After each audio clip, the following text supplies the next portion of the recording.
এ মাসুম নেটে তো ঢোকা যাচ্ছে না, কি একটা অবস্থা। দাদা নেটে আবার তোমার কি আনলো?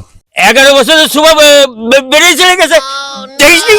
তুমি ঠিক কথাই কইছো দাদা, এই যে কি এক বিপদ। যখন সর্বপ্রথম ওই শিউলির নেটে দেখলাম যে মারে নিয়ে আইছে হাসপাতালে, শিউলিটা আবার খুঁজে পাওয়া যাচ্ছে না। অল বাংলাদেশের লোকজন আমরা সবাই টেনশনে পড়ে গেলাম। ঠিক কথা কইছ। ছোট মেয়েটা ওরে খিদা ধরে নিয়ে যায়, বকেটে ছেলে ফেলে কি করে বসে না বসে একটা টেনশনে পড়ে গেলাম। এদিকে মা হাসপাতালে বেডে অসুস্থ।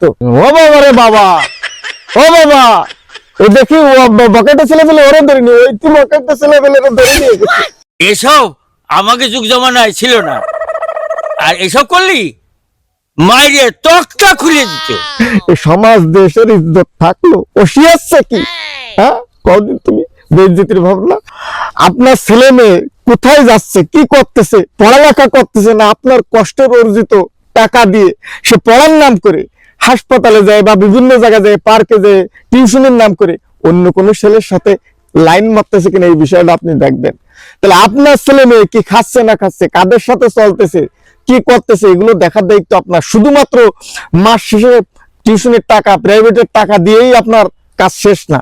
আপনার ছেলে মেয়ের, তারা ছোট মানুষ, তাদের জীবন চলার ক্ষেত্রে যত প্রকার ভুল ভ্রান্তি আছে সব ঠিক করে দেওয়ার দায়িত্ব আপনাদের। আপনারা যদি তা না করেন আপনাদেরও কিন্তু পস্তাতে হবে। কি কর দাদা? ঠিক কথা কইছিস।